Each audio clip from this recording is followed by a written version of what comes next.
morning, Nino Connell. Welcome, my friend. Thank you, bro. Thank you. It's good to be here. Yes, it's a long time in the making. Yeah, I know. Actually, yeah, got a hit up during COVID.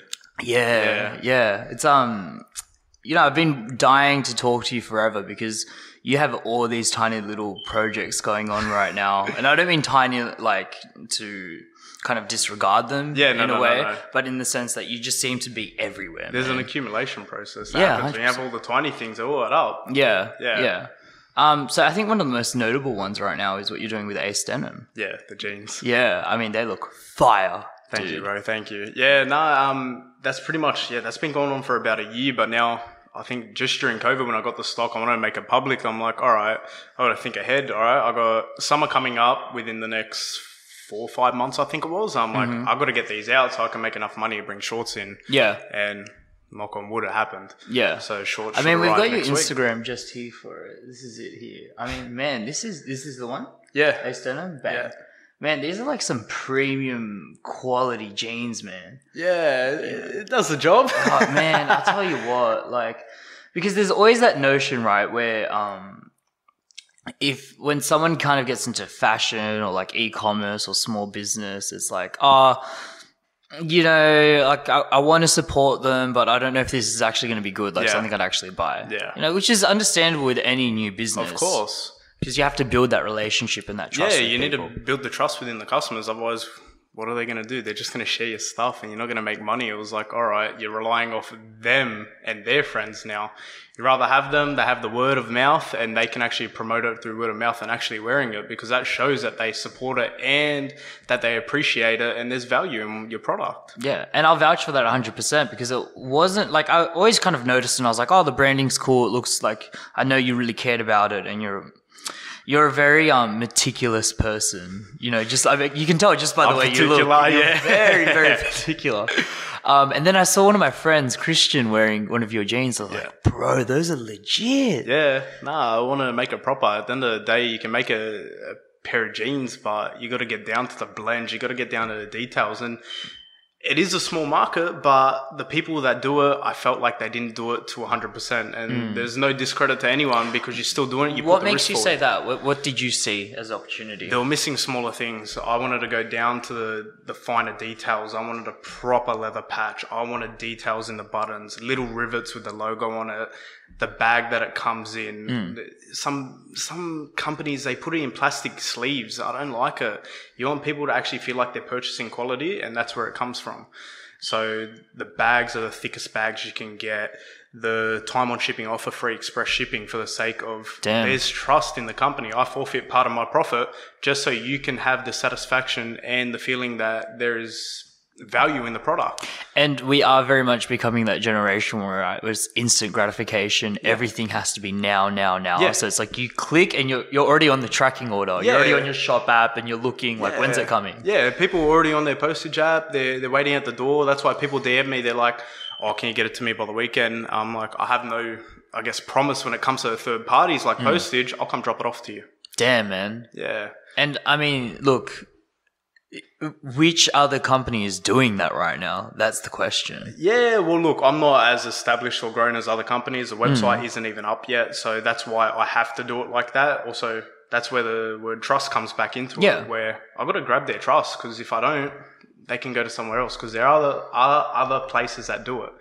But I want to show people I do it better. Yeah, but not only that, man. Like we were talking about this a bit earlier, but there's definitely like a lot of small online e-commerce businesses that kind of just do it as a side hobby. Yeah, exactly right. Kind of thing, so they're not going to sacrifice their Saturday to go and hand deliver the jeans to your door. No way. I take Saturdays off work for business. Yeah, 100%, man. And that's something. If you can kind of keep that spirit in the business as you grow and expand it, like that kind of culture. Yeah. Like, man, you're going to the moon. Like, where can I buy stocks? That's what I want to know. Actually, I think Ace stock is actually available to make too. Really? Yeah, but that Ace coin as well, it's available, but that's something, my knowledge isn't there for that. Yeah, of course. And you're not only a fashion designer, or I wouldn't even say designer, like a fashion entrepreneur, let's call it, right? You're not even that. You're really into your fitness. You're really into your cars. You've got a really strong social life, man. Yeah. Like to go and jump into finance just because it's available. It was, look, it all originated from the fact that I used to wear jeans. Everyone knew I got my jeans altered, but it was upon the question, where are your jeans from? They look so good on you because they fit around the ankles, the rips were perfectly at the knees. And I was like, hey, I paid $150 for these and I paid $20 to get them altered. It adds up to $170 when they made the jeans for $10. Oh, yeah, for sure. So why not do it myself, but save the alteration process and also make them more comfier? Because the materials they were made out of were so rigid and tough that it was hard to move in. You put my jeans on, you can snap kick someone on the night out if you have to. That's a good selling point. No word of a lie. I've had people send me Snapchats of them actually kicking and squatting in them and everything. Yeah. One of my MMA coach, actually, I do a little bit of MMA. I'll see if I can get him into a pair of Ace Denim jeans and send you that video because he's got some legit kicks. Yeah, I got Top from Box Class. He actually purchased some as well, and for someone like Top, huge legs, I got Nick Hilton from Tanked. Wow. Those boys managed to fit into them. Yeah. It goes to show something, And did you gear it towards specifically guys that were with bigger legs or stronger or more athletic? Because the 28s fit a lot of smaller boys as well. Right. It just goes based off your waist size rather than anything because the inseams, it's universal inseam. So if you go up sizes, regardless, it's still going to be the same length. The crotch is the actual difference. So if you're a shorter guy but you have a bigger waist, you just pull them up a little bit more. They'll still fit comfortably around the waist, but the rips are going to be at the perfect parts. The leg opening is going to be at the same part it needs to be at. Yeah, gotcha. So it wasn't really geared towards anyone in particular. It was more for the people who want what they're actually looking for. And the amount of times I've heard people say, I've been looking for jeans like this, but they're not anywhere. It's a little bit humbling. Yeah, of course, man. And, especially in the early stages, you feed so much off the feedback. And so much because it's such it's an extension of you. Exactly right. It's your baby. Yeah, it is my brand. And that's why I get caught up in a lot because everyone knows the brand is attached to my name. In the beginning, I didn't know if I wanted to do it, but I realized I do have that social aspect of my life where I do know a vast amount of people. And it's like, I need to attach my name so I can get into them, then they can get it to different people. But also, I'm going to have to eventually end up doing meetings with bigger people, and they're going to have to know that this is the face of the brand. Yeah, of course. Well, not necessarily the face of the brand, the owner of the brand. Well, there's no face. There's, look, you see it with even, multinational companies, like let's say Tesla. Tesla is married to Elon Musk. Exactly right. He jumps on a podcast and smokes a joint and the stock prices drop 10%. Yeah. There's just that synergy between CEO and company that, it's not with every brand because I couldn't tell you who the CEO of Target is or any of those kinds of companies, but there are definitely certain personalities that tend to gear towards being the face of a company. And I think you've got that. Well, yeah, when the brand rises, I rise with it. And it's not necessarily what I want, but I feel like in the beginning it's what I had to do and now I'm attached to it and that's me. Yeah. That's it. There's no going back from it. Everyone knows Ace Denim is Nino. Yeah, 100%. And look, if for the people that know you personally and probably know you on a deeper level, they probably respect that the company is made by you. Yeah. You know what I mean? Because these aren't, I don't know what your clientele kind of looks like, but I assume that it's not just random people kind of jumping in right now. It's a diverse mix. I have friends, I have people all over Australia still messaging me for it now. Yeah. The DMs are flooded because it's the only way to order, but I'm seeing people I don't know, people I don't have mutual followers with. They just see it and they're like, yeah, I like them. I'll trust it because someone else trusted in me and now it's just going and it's a domino effect. You're just building that social proof. Yeah, exactly right. Yeah. There's a trust there and that's all you need within the brand. Once you establish trust, then you provide more and more quality and quantity. How long were you sitting on this idea?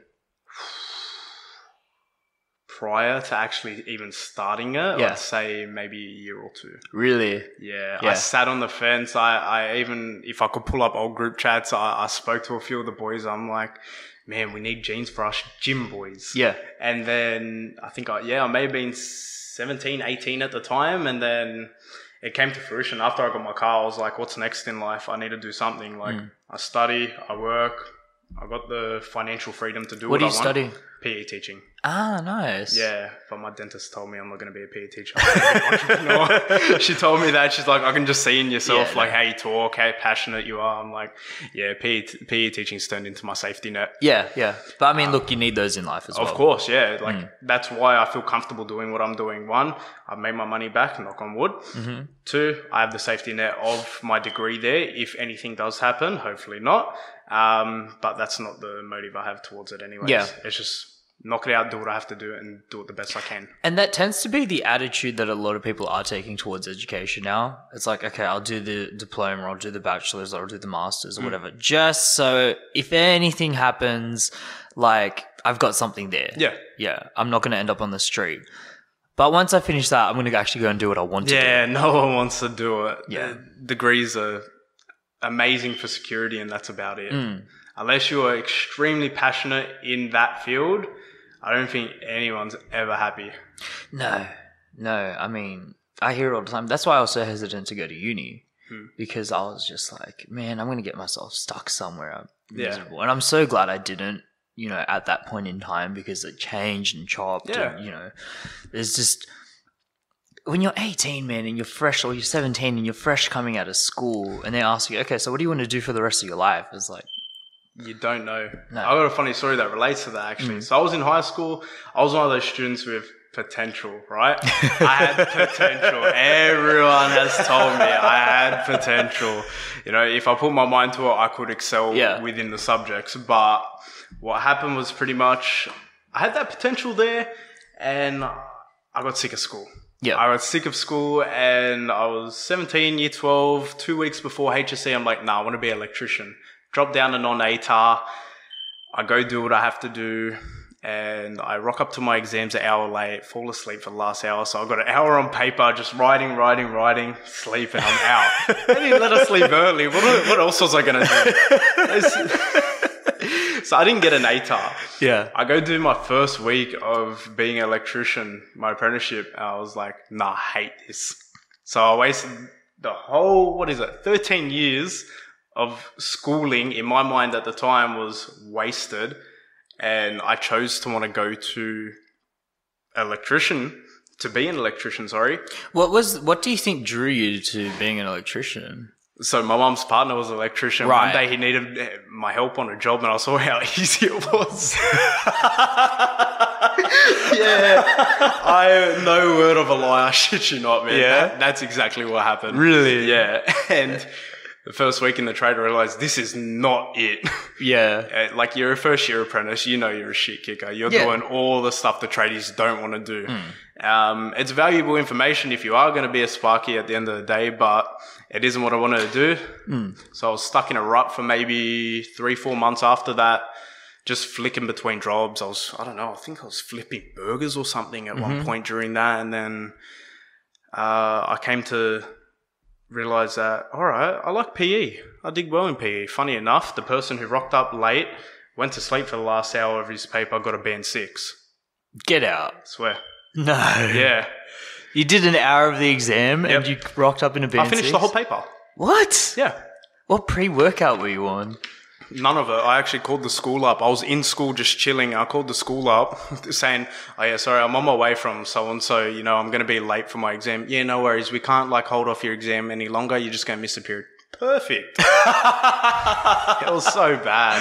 Oh, that's hilarious. I can say this on here because my mum knows. And she's proud of where I am now, and that's all that matters. Yeah, look, dude, the educational system in itself is very structured towards a certain type of person, right? Yeah. There's certain personalities that are just naturally going to flourish in that kind of thing. Exactly right. And those people end up tending to be doctors and lawyers and, very academically geared people. Yeah. And, they provide a huge amount of value to society. Of course. Like if it wasn't for those doctors or lawyers, we wouldn't be able to do what we do. Exactly right. But it does often leave like a huge subset of people that just, it doesn't suit them. Yeah, so I was that person, didn't want to be a Sparky, so I went to my educational institute, so ACPE, Australian College of Physical Education. They're like, well, you don't have an ATAR, but you did well in this. All right, we'll chuck you in part-time for your first semester. Did well in that, and then they're like, all right, yeah, you're accepted. You're into the education system. Yeah. It was as simple as that. So schools brag on about an ATAR, After going through it, ATAR is just for a reputation of a school. Yeah. That's all I see it as now. And funny enough, if I do complete my degree and become a PE teacher, I will still say it. I don't think I'm allowed to say it to my students. So if you find this video, hopefully I'm selling jeans. Oh my God, that'd be funny, right? Yeah, so that's where I feel like I don't see that happening, honestly, man. Like it's very hard to kind of categorize what kind of person is going to become successful. Yeah. Do you know what I mean? Because it just is so diverse and so strange. And it used to be the very strong-headed corporate mind, finance guy with a strong 401k and a stable income. Like that was the guy that was painted the picture of success. Yeah, he was making it. Now you've got videos on YouTube of people blowing up houses and they're making more than that guy. Exactly right. So you can't... The opportunities are endless now within society. We have way too many opportunities. Not way too many. We have a lot. Oh, yeah. You can't say way too many because people are filling them up and they're doing an amazing job and raking it in doing so. Yeah. So it's just the endless amount of opportunities that go beyond, and like even all these articles that are coming out now that are saying like robots are going to take over half our industries. Yes, that'll be interesting. So I haven't dug too far into that, but it does not surprise me. Yeah, Tesla's come out and said that they've built like this weird iRobot-esque kind of thing that's going to be able to replace warehouse workers essentially within the next, I believe it was 10 years. I'll see if I can pull it up. Well, a lot of it is now robots in the warehousing industry. Oh, yeah, for sure. I've worked in warehouses. I've seen it. Logistics, a lot of it's robots. I mean, these things are freaky, though. Like, I just don't like the energy about them. Yeah, you're going to have to get Will Smith to test them out or something. I mean, I don't know. I don't want to pull up any videos because Red Bull has recently decided that they're not my biggest fans, so... they found your video, so what's wrong with that? I have them in like half my videos, man. They have them in half my videos. It's free promo. You guys make good drinks. You know what? I'm sending you an invoice. When you mix it with vodka, it's even better. I don't know if they are allowed to endorse that, but everyone knows it's true. Yeah. I think they have like a little label on the bottom of the can. Yeah. Like, don't mix with alcohol. I mean, yeah, they're two opposites. They are two polar but opposites. They work so well. They taste well. I don't know if they work well. I don't know. I seem to enjoy them. So this is what we're looking at, right? World built by humans for humans. They've literally had to put in the promo friendly. Like they have to, yeah. Yeah. There's just so much resistance about this idea. And so essentially these shells, these robot-like beings are going to be replacing warehouse workers, and they've got... What are they? They can deadlift 150 pounds. It's got a 1 rep max. Giving a 1 RM to a robot. Yeah, but I think, and there's talks about like self-driving trucks and self-driving cars. So suddenly you start thinking like, okay, what happens with Uber drivers? What happens with truck drivers? What happens with all these industries? Yeah, you're gonna have to own the vehicles to actually make an income off them. Yeah. Yeah, it'll become almost like a property market. Yeah, your car's going to be a subcontractor now. Which would be interesting. So for the first time in human history, well, I mean, not for the first time, but cars could almost be considered as assets in a way. Yeah, finally. Yeah. Take it from me. Put money into something that depreciates. Yeah, it's a passion project, right? The more I put into it, the more it depreciates, which is the worst bit. People think it's a ticking time bomb. Yeah. It's the fastest car on the road. What are you driving right now? i30 SR. Yeah? Yeah. Little baby? Not a baby, not really, honestly. The other day, I ripped the skin off my knuckles because the front lip, I was going to the city and the front lip of it, actually, one of the screws came loose and it started grinding along the floor. So I get out, I start smashing it off. I just ripped it off, yeah. So I can't call it my baby if I treat it like that. I just looked at it, I'm like, there goes $300. Yeah. But, you know, they're toys, man. They're fun. Like, I've never been an avid car guy. Like, I'm not deep into it. But the reason that is because I know I'll sink 20, 30, 40K. Yeah, it goes on and on. And yeah, I don't know. I feel like the parts just come from they produce like an arousal with there's a mental thing where it's like, yeah, I just did that. Like people look at me, put my car parts on the car and they're like, whoa, you can work on cars? I'm like, it's not that hard, but in a way, we've had the mentality that only mechanics work on cars. So to do it yourself and not be a mechanic, not do an apprenticeship, not be in the trade and do it, it's like, yeah, there's a mental satisfaction. It's intimidating, for sure. Oh, I wouldn't call it intimidating, but the task itself. Yeah, the task itself. Of course. So if you don't know like anything about cars, like you're like me, you're like, yep, turn the car on, drive, like you're sweet. The thought of like lifting my car up and looking under and going, okay, like, let's move that around. I still shit myself. Yeah. I still shit myself. Yeah, it's always jacked up, put bricks where the wheels are. And I'm just like, oh, please don't fall on me. I'm like, this is going to be the longest but fastest 30 minutes of my life. Yeah, man. But, you know, what did you put in the other day? I saw the exhaust. Yeah. You could probably hear me coming here. You're like, yeah, that idiot's outside. You got to make an announcement. Let people know. Yeah, well, I mean, the bald head, it's just, I don't know. I think I'm becoming Vin Diesel. Are you big on family? Is that a core aspect of who you are as a person? Yeah, I love my family, but and then the actual irony in it is that my friends do become considered family to me. Yeah. So yeah, you could say it's a bit of a I could see you in a movie. Nah, no way. Fast and Furious. Yeah, bumping bandoleros outside. Come on, man. I mean, they're never going to stop making movies. Fast and Furious is going to go on much longer than we are. Oh, hopefully. Yeah, I'll become his son's son in the next one. That's what I'm saying, man. Like, Vin Diesel's, like, how many more movies do you think he's got? I don't know. Good question, man. It's actually, He's made his billions. He's made that money. Yeah. It's like to get him out of bed now like that. It's got to be a hefty figure. For sure. Yeah, but also he writes the movies, so it's up to him how the Fast and Furious. Does he? Yeah, I think he's the director of the actual Fast and Furious movies, or part director, writer, or something like that. He's probably got some ownership in it for sure. Of course, yeah. Yeah. I mean, that's all that's left for him, right? Like, he's literally become the face of the brand. And yeah, well, after what happened to Paul Walker, unfortunately. Yeah. Did you see he walked Paul's daughter down the aisle? I saw that. That was so wholesome. It was beautiful. Yeah. It was beautiful. It's a full circle moment. Of course, yeah. You know, like, yeah, just that whole tragedy that happened with Paul Walker and the fact that it happened in like a speeding car, you know, like it's just... Yeah, you think it's ironic to hear. Yeah. It's, you know, it's one of those kinds of things where art imitates life in a way, almost, you know, but like to see that full circle completion and to see that, you know, everyone kind of came together for that moment in such a significant moment in her life, you know, Paul Walker's daughter. Of course, even how they ended off, what was it? I think it was 7?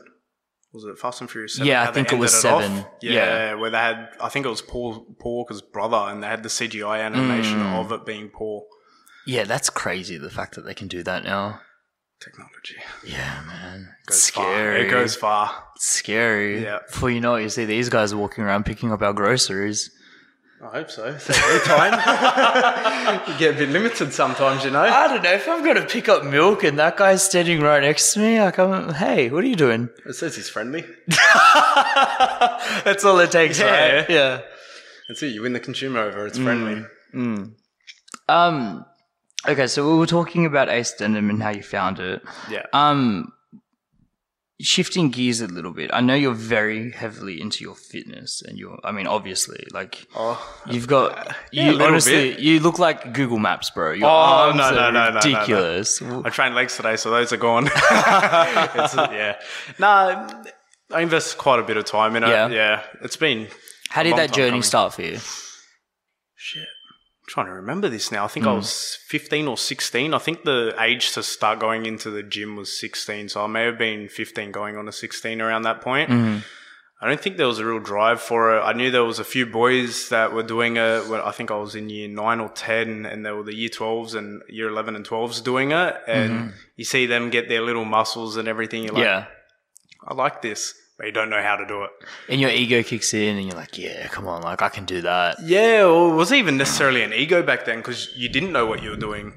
There's an endless supply of information, but obviously as time's gone by, you know if it's bullshit or not. Yeah.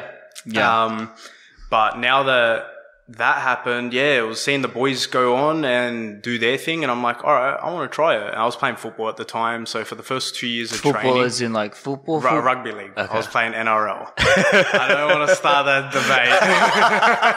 debate. You still kick the ball sometimes. I know you soccer players. When you celebrate the try, you kick the ball. I'll give you that. Oh, we do a good job. We do a good job. So, yeah, I was playing rugby at the time, and, yeah, it was just one of those things. I didn't know what I was doing. I'd go from the gym, train legs, and then I'd go do a whole 2 hours at football training. Oh, no. Yeah, just no knowledge there. Some of the boys would come up to me that I knew from high school. I was at the gym. What are you training today? Cardio. Who trains cardio when you try and put on muscle, you know? It made no sense back then. So now that I have the knowledge, it went on from there to be like, all right, I'll start seeing these little bumps, these little veins come through. And then it genuinely turned into a lifestyle now that it's somewhere where I feel happy. It isn't an escape anymore. It isn't to purposefully change my body. I find it just being a lifestyle, and to live without it, it was hard for the past 3 months. Yeah. I honestly saw my body deteriorate right in front of me. I lost about 9 kilos or so. Jesus Christ. Yeah. 9 kilos. 9 kilos, no tan. It wasn't Nino. Yeah. It just was not me. Having an identity crisis. Literally, yeah. Midlife crisis at 21. I just couldn't believe myself. Looked in the mirror. I'm like, you are ugly. Well, that's the thing, right? Like, and you go to World Gym over at Marconi. And one of the things I've always commended about that place, because I'm not a member there, but I do go from time to time. Is that there's very much a community, of course, to that gym. Yeah, there is a family basis beyond it. I feel like people understand that and respect it, because it is a time where everyone goes. You know, we have a long day at work. We don't care what happened at work. We're at the gym now. And I feel like it's become a social gathering as well. Oh, yeah, for sure. You see a lot of people talking, and I can't knock it because I am one of those people, although sometimes I get forced into it, but you just got to do what you got to do. You got to talk, you got to be friendly, especially when you own a brand. You know, as we said, I am part of that brand now. Well, you're constantly networking, right? Yeah, exactly right. And a lot of the conversations I have are either about myself or the brand. Yep. I rarely ever talk about training and nutrition and aspects like that, because one, there's a lot of people that are well more versed in it than I am. Two, I just guess people see me for a different reason than beyond the gym. Yeah, I guess, well, the thing is, in a gym, the conversation around macros, the conversation around lifting form, the conversation around Chris Bumstead, or any kind of conversation, like, it's accessible to everyone. But when they come and look at you, they're like, oh, he's doing something different. Yeah. Like, he's part of this community, but he's more than just a gym person. Yeah, exactly right. Yeah, that's how people see me now. And I have no problem with it. Yeah. I have no problem at all with it. No, 100%. So what's kind of your mentality and your approach to your fitness? Like, what's your... like when I go to the gym now? Yeah. Be the hardest worker in the room. And that isn't to go at anyone or like that, or have like an alpha mentality where I've got a chip on my shoulder. Nothing like that anymore. It's now just become me with my AirPods in and just be better. There's nothing more or less to it. It's just work hard, go until failure, make sure the form's perfect, because you realize how much imbalances you can create if you have imperfect form. So much beyond it. Like, my mind just rattles and rattles between so many things when I'm training. Yeah. And it's just like, all right, focus on you, do what you got to do. All right, you're having a rest break. What's coming up next? How much are you going to do this set? It isn't I don't really take the scientific approach of, go to this much to failure so you can progressive overload for next week or the time coming up. It's ask the grass, bust your balls. Yeah. Yeah, just be the hardest worker in the room. Yeah, grind, exactly right. grind. Yeah. Leave everything you can in that gym. Yeah, like even little things like, I got a bald head. It's you can't miss it, right? Sweat pouring down it is a motivating factor for me intrinsically, because I feel like I'm working hard. Maybe it's because the air cons are off, but I still know I'm working hard enough. I can't catch my breath. Maybe it's because of these bad boys. But the truth is, if I'm struggling to catch my breath, my body part that I'm training is hurting. I just want to go in. I just want to go on and about it. And those are values that lie within me. Just do the best you can. What Be do the you best in think? the room. Because that's a very interesting point that you brought up, right? Like, and this isn't to draw comparisons. This isn't to say that you're better than anyone else, but there's definitely a mentality and a mind shift that occurs within people. Do you know what I mean? Like, so where you went from kind of just sussing out the gym and, you know, checking it out and whatever. Like, what do you think really shifted in your brain when you're like, okay, like I'm going to be that guy in this environment? Wow. I guess there was always a competitive nature coming up, growing up and playing sports. And then that competitive nature, when you go into just lifting weights, it's a selfish sport now, where it isn't just a team sport. You're reliable for your own doings. And then it was like, all right, you understand that. Now you just got to keep working on it because you understand you're the only person in this situation. You're working out for yourself. So why not just get the alpha mentality? I feel like it is. Or like, I just have a lot of my mates around me too who are a lot bigger than I am. And just having them around are another motivating factor because I see how hard they push. If I keep pushing like that, I will get to that. Yeah. Like, for example, I got Nick Hilton who does Tanked. Amazing guy. And just seeing how much effort he's put into his bodybuilding career as it's gone on, it's transpired within me now. I was at the gym today and I saw him there, and is he competing? Is he? No, so he's out of competing. He's more business orientated now and doing a phenomenal job. Yeah, he runs the Tanked brand, right? Exactly right. Yeah. While I was outside, I just put an order in. Oh, really? He had a new stock drop. Yeah. Yeah. I've seen everyone repping it. I've seen everyone. Yeah. Well, yet again, when we go back to the business aspect, there's a quality and there's a trust in it as well. But I go a bit beyond that with someone like Nick because I understand the values and the core elements within the brand itself. Think of the name Tanked, and then you're in a gym environment. It's just like tanked mentality. You compare it to a tank in war. Oh, it makes perfect sense. Yeah. It makes perfect sense. And then that's what really resonates with me when I'm in the gym. I see a bloke like that wearing a brand with the values behind it. It's a mental switch. Yeah, of course. And you see that, like, that's such a common expression in the gym. Like, bro, he's such a tank. He's such a gun. You know, like, that's just the way we talk. It's such bro talk. And that's what it is in the gym, though. It is bro talk. Yeah. Yeah, for sure. But, sorry, I just lost my train of thought there. Yeah, no, you're good. So we were talking about, that's right, the winning mentality. Yeah. So you said, like, for you kind of draw inspiration from the people around you and your community, and you see people like Nick and the way he's not only succeeded in one avenue in the gym, but also in business and his apparel and, you know. Be the best at what you do. Did you draw that from anyone externally outside of your community? Like, do you have mentors? Did you read books? Like, what was... I hate reading, to be honest. Yeah. Like, when it comes to my assignments, I hate reading. A lot of my information comes from YouTube, if anything. But yeah, who are you watching on YouTube? Aside from my podcast, obviously. No, there's been moments like I'll just scroll through. I love Ben Shapiro. Yes, he's great. Love it. Just the words he comes up with and just how he expresses his emotions. It's amazing. And he just talks so fast and everything just makes perfect sense. Yeah, but then I have to rewatch it because I missed about 10 words in it.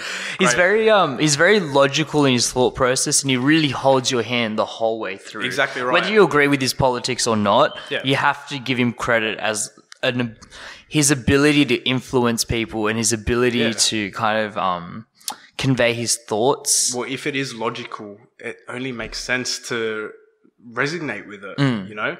Logic is the thing behind a lot more. Don't know if that made sense. So if anyone's watching this. But the truth I've never heard Ben Shapiro say that, but no, it's cool. I hear what you're saying, right? Like, because at the moment right now, it feels like the climate we're kind of living in is very much one that's emotionally charged, and everyone's got kind of different opinions and different point of views, which is totally okay, and that's a normal condition. And like, look, I'll own it. Like, I'm a big component of that. Like, I'm very open about expressing the way I feel about a certain type of thing without having all the facts laid out in front of me. But then when you get someone like a Jordan Peterson or a Ben Shapiro or dare I say Joe Rogan, like any one of those people that have really kind of analyzed the data and processed it from a non-emotional standpoint, and you look at that and you go, "Ah, that's what I should be doing." Yeah, that's where it makes sense, and that's where you can get the most valuable information regarding anything. Because if there is value behind it, you have no reason to not believe it. If there is facts and statistics supporting the evidence, obviously you'll always find something on the contrary of it. Yes. That's the worst bit. Yeah. But which makes it hard to believe as well. Of course. Like, for example, when it comes to exercise, you'll find data suggesting one thing, but then you'll find data on the contrary of it. Where do you believe? Where do you lie? And that's where you just got to figure it out yourself. Yeah, of course, and especially when it comes to fitness or exercise, like one of the things I'm a big proponent of is intermittent fasting. I don't know if you're familiar with that. Yes, I am. Are you've never dabbled anything like that? I kind of can't because I have a huge appetite. Right. And I feel like obviously I've conditioned my body to it. I understand the principles of intermediate fasting when you grow it over time till you can get to a certain time period of the day where your body is actually fasted and it doesn't want food because you've just developed it to be used to that. Yeah.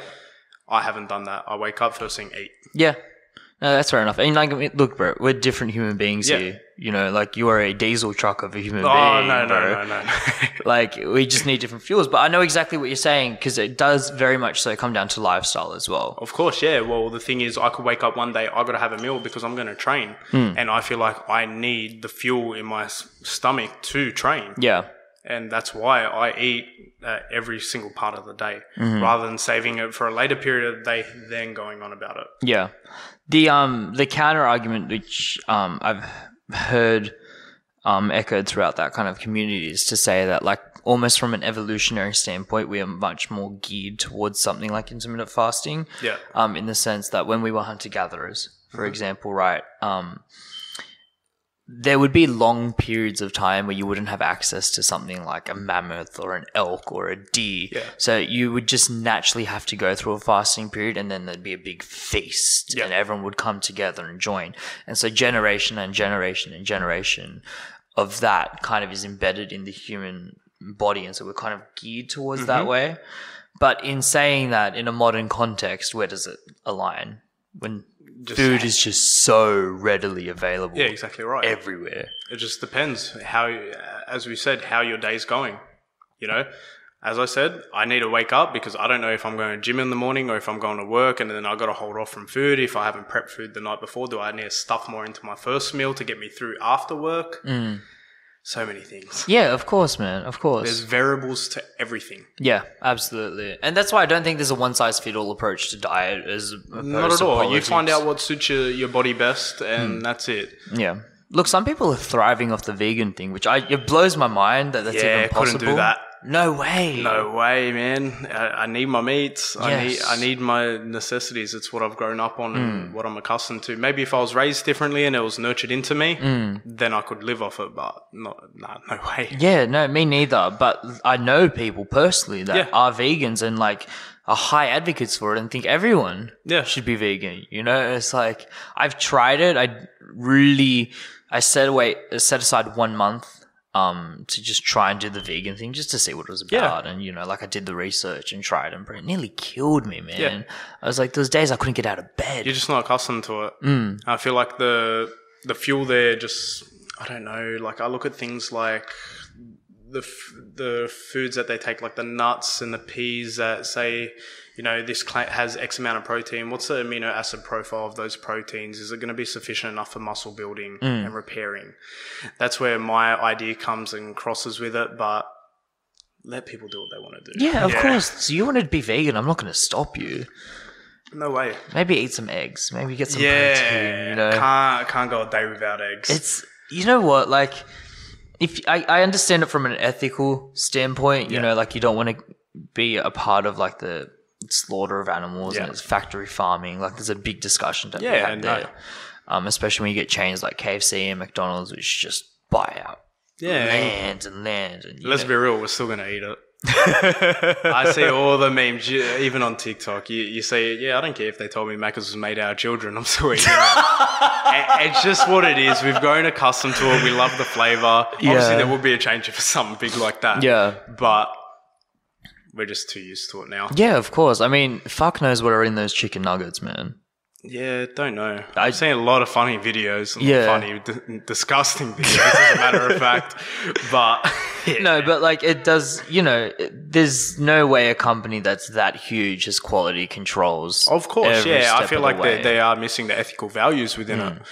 And so that's where something like veganism really does kind of make sense, because you're like, well, I don't like what they're doing there. Maybe this makes more sense. But is the group of one person compared to the group of 100,000 people going to make the difference within society? True. That's where it comes from.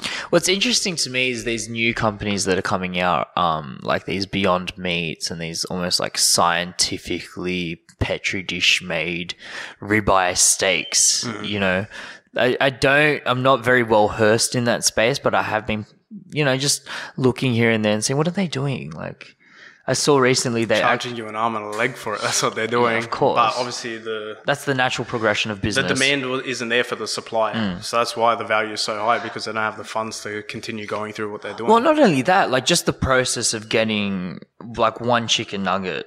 I saw this one clip, I think it was on ABC or something, and they were showing like the scientific process that they went through, and we're talking like this huge machine the size of this room here, just to cater to the specific requirements, so that the whatever they were using, the cashew was just sticky enough so it'd make like a nice breadcrumb crumb.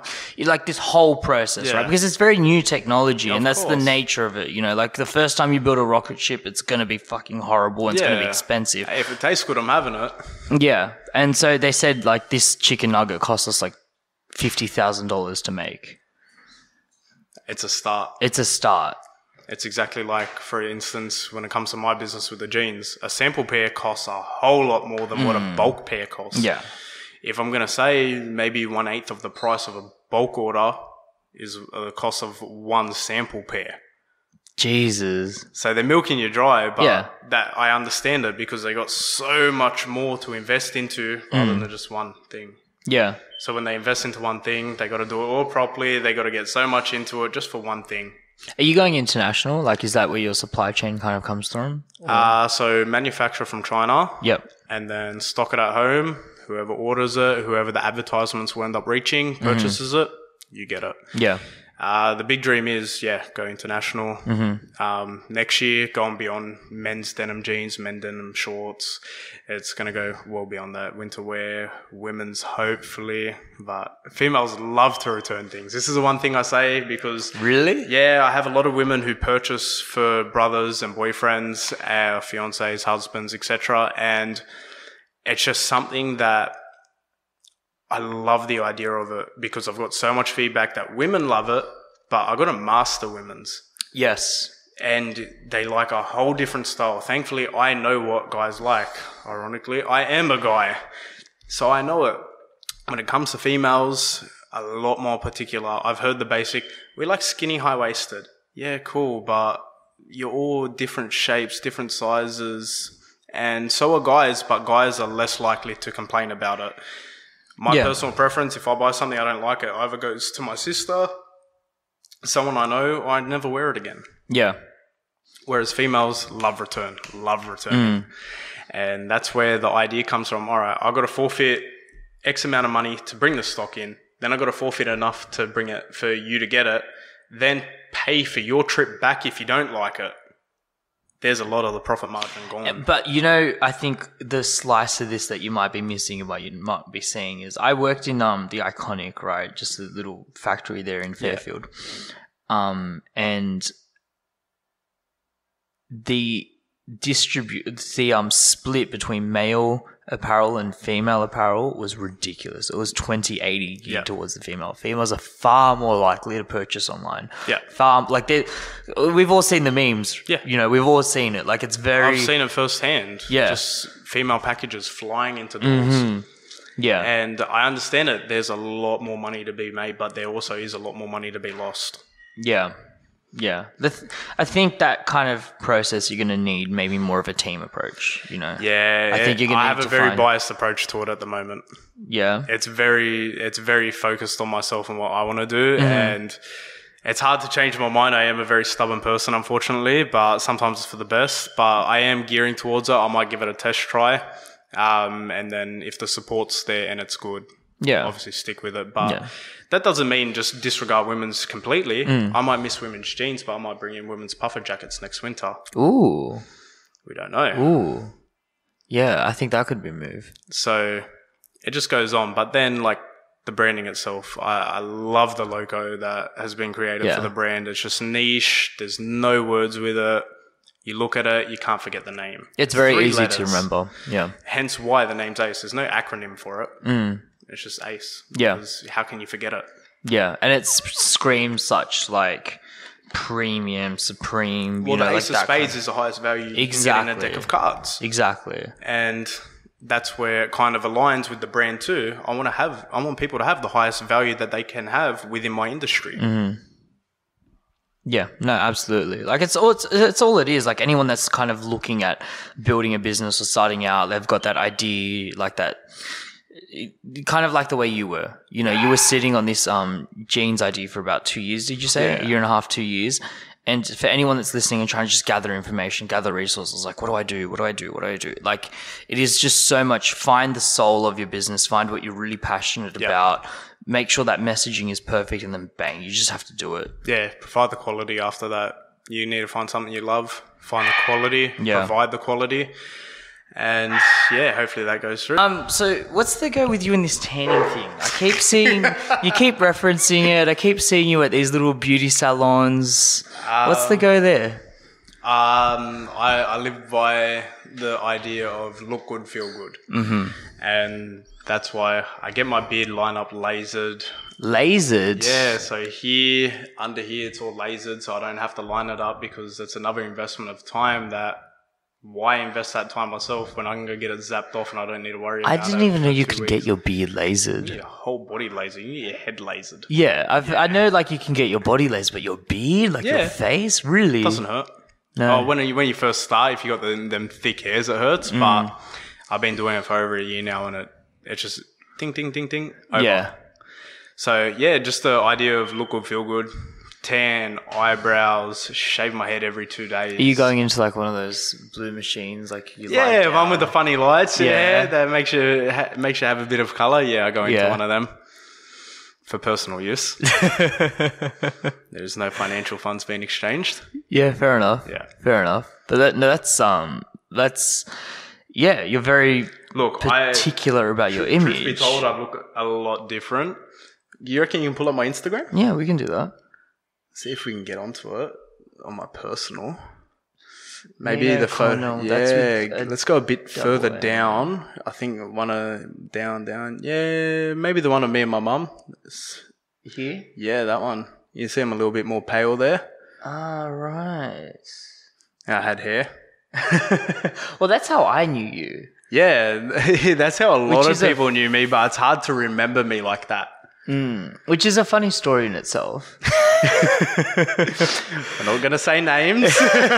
No, we don't names. To be honest with you, I can't even remember. I remember because I was actually talking about it the other day. Really? Yeah, I don't remember who it was actually, but I was talking about it because I was talking about coming here. And then I remember the whole story.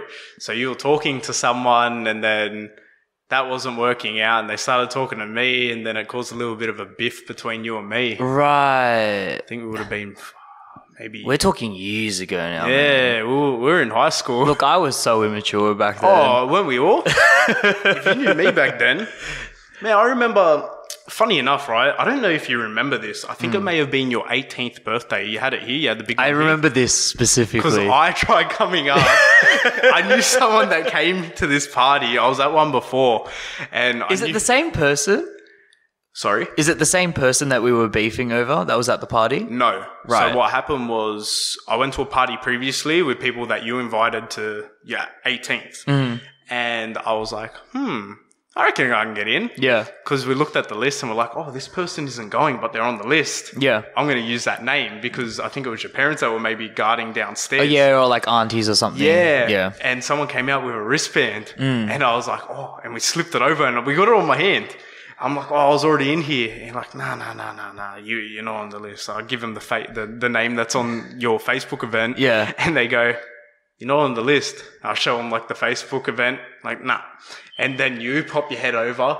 You just look at me. Mind I think you were off your tits that night, man. You had to Hakuna your tatas, bro. I'm telling you. I was hoping that it didn't come across that way, but I knew, like, that was Yeah, I knew you knew exactly. You Yeah. saw me with locked eyes, dead set, and that was it. I genuinely considered it. I was like, this would be like the perfect way just to kind of like end things. Yeah, I was like, yeah. but he talks so much shit, and we had like this weird Facebook thing Yeah, going back it was and Facebook. forth. Like, I don't even use Facebook anymore. I have it, but I swear it's to send people memes and that's it now. yeah, that's it. It's isn't- to connect my business account to my Google, and that's literally all I use it for.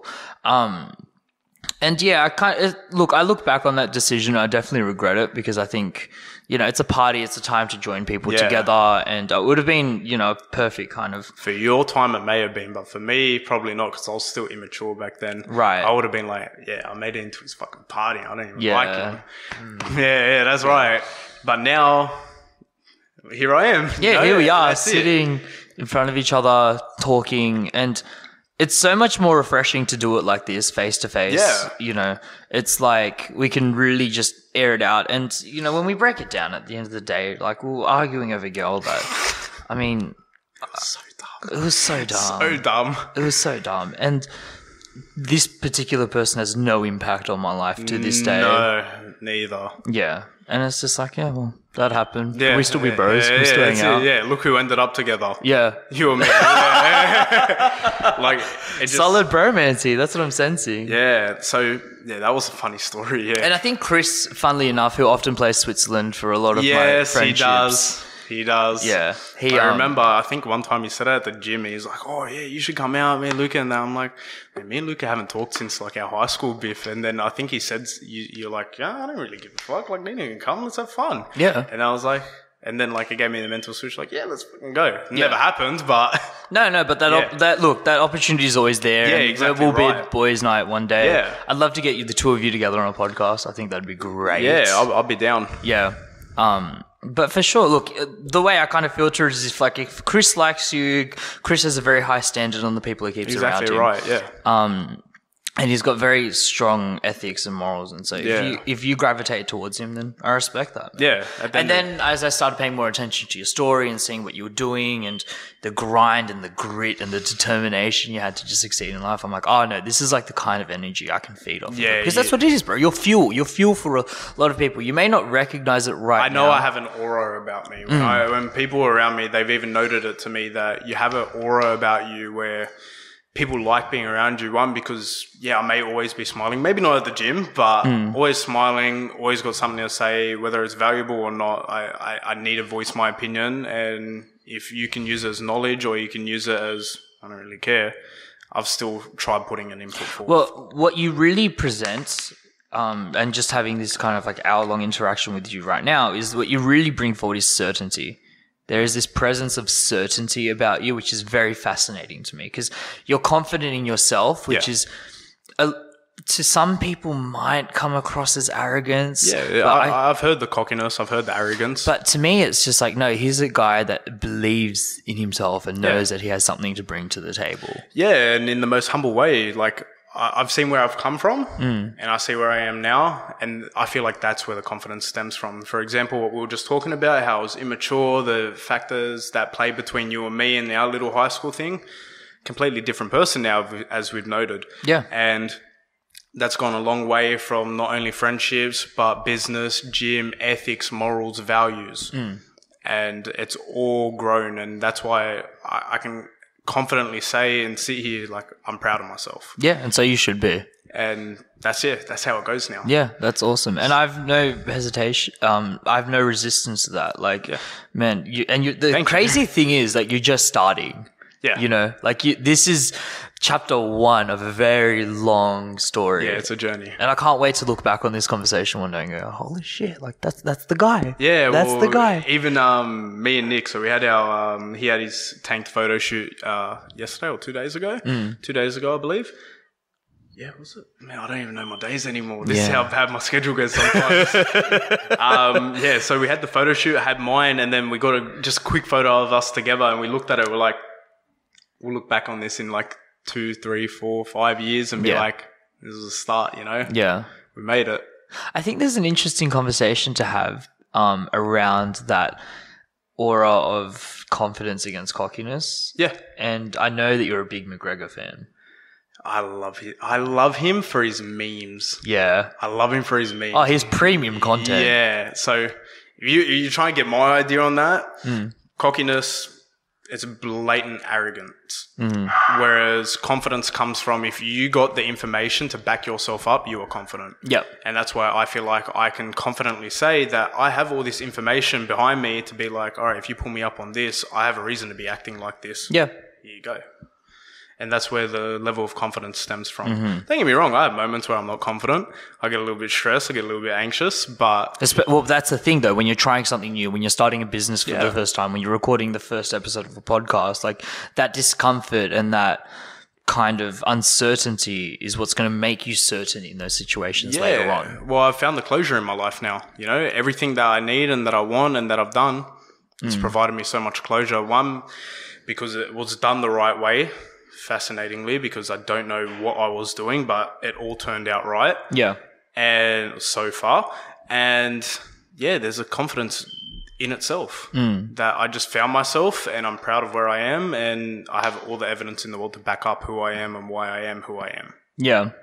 So here's my question to you though. When you've got a figure like a McGregor who, you know, walks around. Yeah, Billy Struts, wears his mink suit. Yeah. You know, he's a caricature of himself at this point.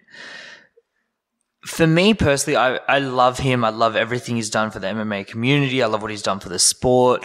You know, there's no question that someone that can knock out a world champion in 12 seconds is someone to be respected. Yeah, I think Aldo was undefeated for 10 years or something before that. And in, like, devastating style, you know, just slip, bang, left hand straight down. Like, dude, that just doesn't happen in MMA. Yeah. But recently, I just feel like he's lost that. He did lose his traction. He had the traction. He became champ, and then he took his time off to focus on boxing, and then he's...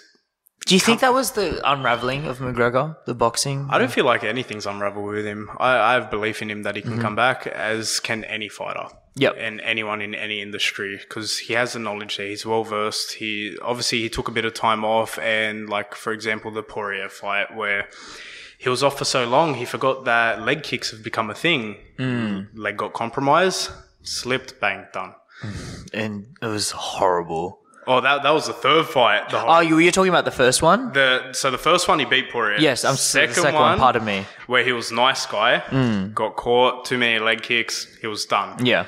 Third fight, he tried exchanging his own. He said he had injury during camp. I didn't know. You don't know what to believe because there's always the different sides to the story.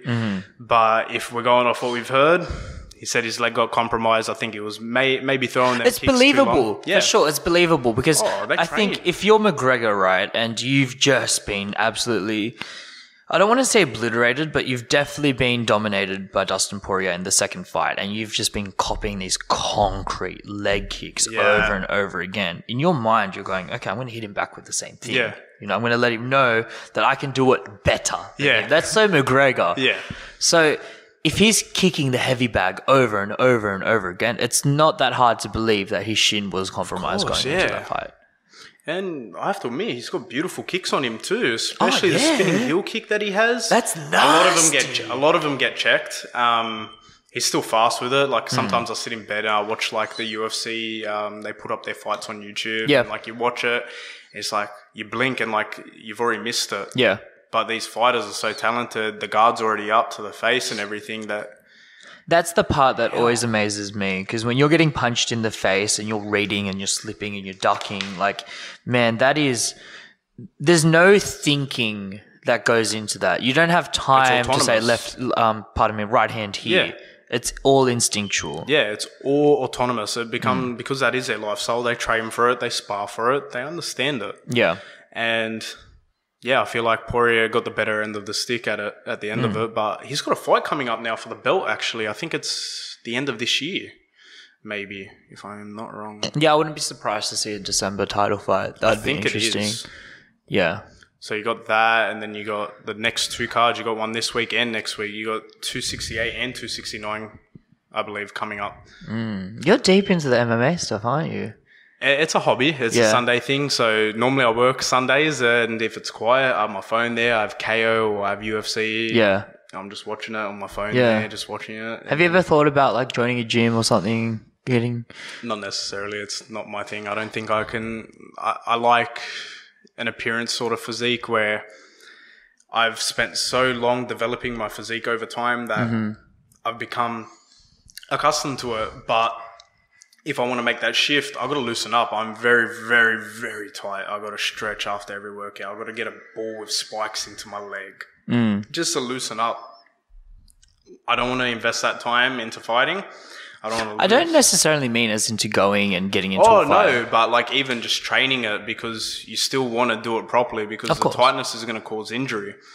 And I just want to make sure I do it properly if I was to do it, but I don't think that's where it is, because I spent so much time investing in my physique that it will turn out catabolic, if anything, because I'll lose muscle, because 1, I'll need to lose a bit of weight. 2, I'm training for a different purpose. I don't have weight, so the muscle gain isn't there. Yeah. Yeah, no, that's 2 different types of training, and plus my cardiovascular endurance is shot. It is shot. I can lift weights. My muscular endurance, that is the one thing that will definitely get exposed. No, like I don't. Yeah, and I guess my point is like you don't necessarily have to get into like something like boxing or kickboxing, Muay Thai or something like that. Even like jiu-jitsu, man. Like if you got that leg dexterity and if you started stretching and rolling, man, you'd be a machine at jiu-jitsu, because it is such a sport of perfection. Yeah, it is such a sport of like. It's a problem-solving sport. Do you know what I mean? Right. So someone hits you with a triangle and you're looking for that escape, and there's just so much complexity. Someone like you would definitely thrive in those kinds of I feel conditions. Like, in a puzzle like that, I'd love it. Like I was watching one of the Joe Rogan podcasts, and it was like the elite level people, they train when higher, because when they're high, they focus on that one thing and one thing only, and that's actually getting out and completing the puzzle. And I don't know, it just brings such a great notion to me where it's like, I love that. It's so much fun. But it isn't something I do. I rather invest my time in developing my physique. Don't want to be a model, don't want to compete. Just, it's something that I find joy in. Look good, feel good. Yeah, and just the pain that comes with the gym. I love it. It hurts, but it feels so good. I may complain about it the day after or even during it, but there's a level of arousal that comes with it. It really does. As Arnold said, like when he gets the pump, he feels like he's coming, and it's the truth. It's just a feeling you cannot describe. Yeah, and you know what? I really like respect about that is like I've gone and done those really hard weight sessions at the gym.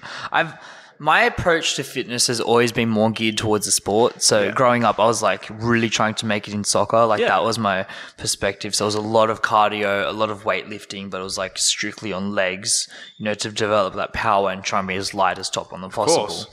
And then I transitioned out of that into long distance running, and I did a period of just long distance running. I wasn't touching much weights or stuff like that.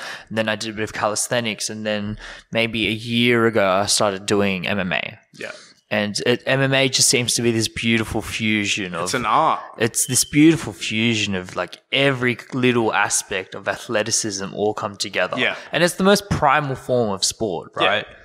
Unfortunately, you know, there's damage inflicted in the process of it, depending what you're doing if you're competing with it. I'm not looking to compete at all. I'm under no illusion that I'm going to go be... Of course not, but the training that comes with it, I get exactly where you're coming from. You need the stamina, you need the power, and that's just a conjunction of two different things. Yeah. And you can, not only that, you can like play into the attributes you already have. Yep. Do you know what I mean? So if you're a tall, lanky guy, well then kickboxing and jiu-jitsu is going to be great for you because you've just got this like... You have the reach. Huge advantage on other people. You wrap your hands around someone twice. Yeah. Whereas I'd struggle. I got these little T-Rex. It's the truth. Like, it sucks being 5'6". Tell me about it, man. I felt that. Is that your Achilles heel, your height? My what? Your My height? Yeah. Yeah. It's your Achilles heel? Yeah, if I could have one thing, it'd probably be another 3 or 4 inches in height. Yeah, for sure. They've got surgery for that now. Yeah, breaking the bones and then letting it rekindle and then you get the scarring. Horrible. Yeah, I remember seeing it years ago because that's what they were doing to people with dwarfism. They were actually they were snapping the legs and allowing it to grow, so then there will be the bone that meets on both ends growing into it to create that little bit of extra height, and it's a reoccurring process until they're comfortable with where they're at. And same thing now for normal people, you know? Yeah. People without dwarfism that they're just getting their bones broken to grow. I'm like, I couldn't do it. Yeah. One, it'd be painful too. I don't want the scarring.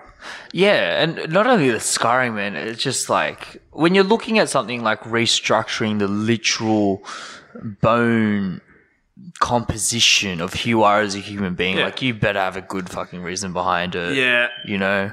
We're all made to be who we are, meant to be, whatever your belief system is, just keep it that way. But obviously, who am I to talk, you know? I train to change my body. I tan to change my appearance.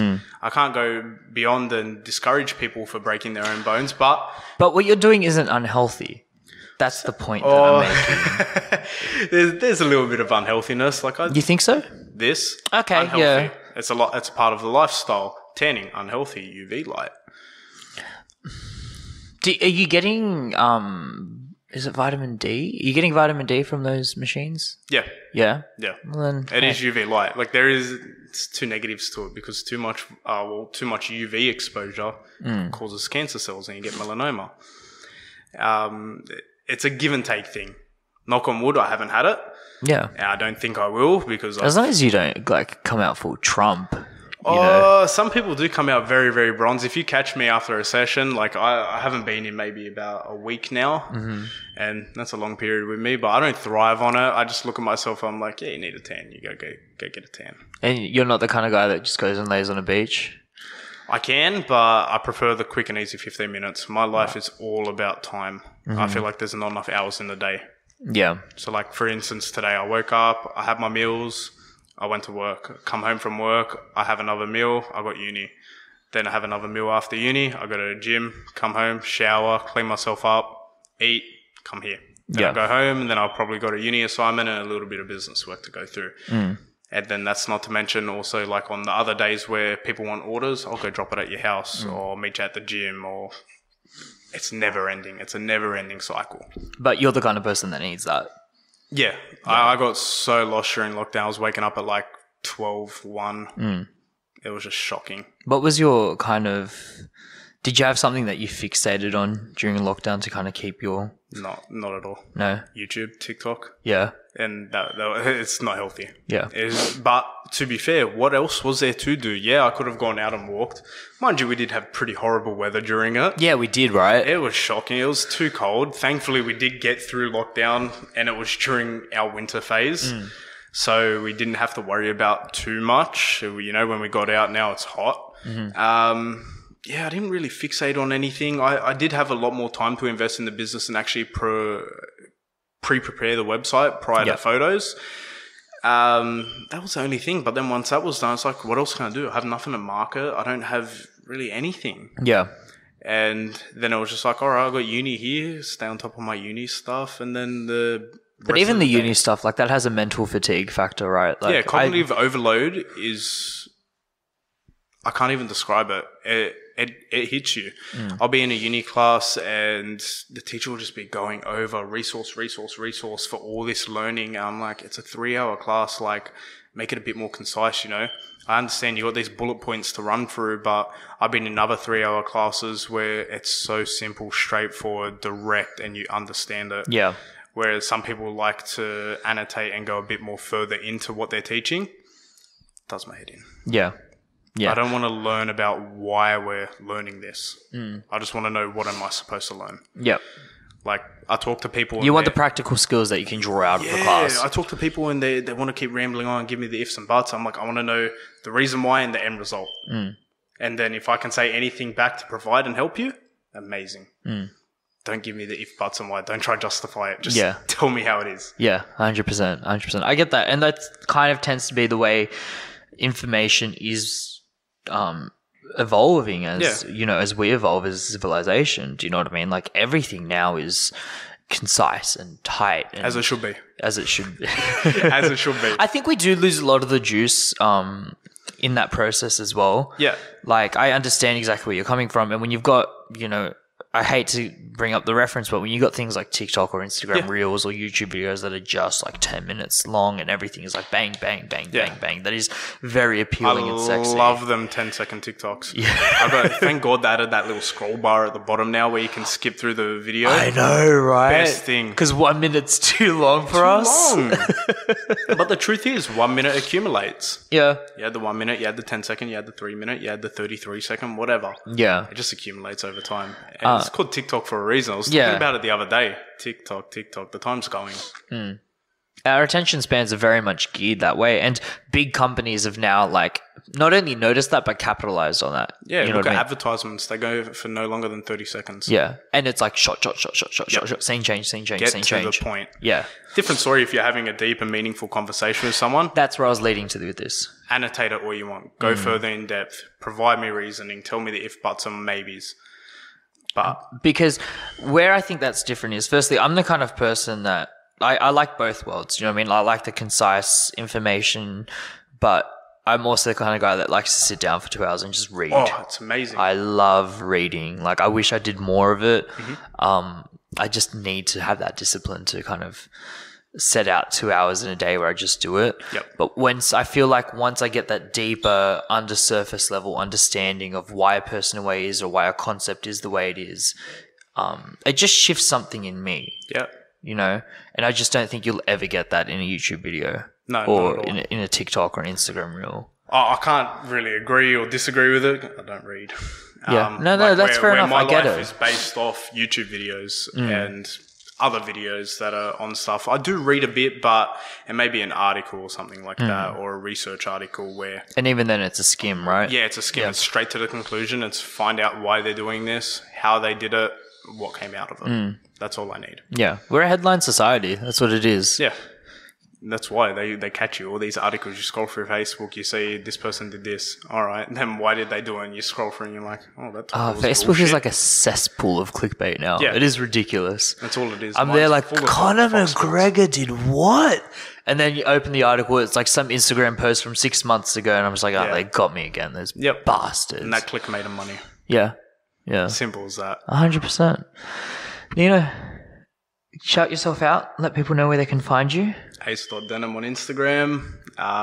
Nino Connell on Instagram as well. Simple as that. Yeah. Beautiful. Beautiful. Have you got any launches coming up or anything like that? Hopefully within the next month, the whole website's up, so the shorts will be able to be copped. Jeans are readily available. You want a DM, go ahead. Simple as that, really. Beautiful. Man, it's been a fucking pleasure. Honestly. We'll run this again soon. 100%, bro.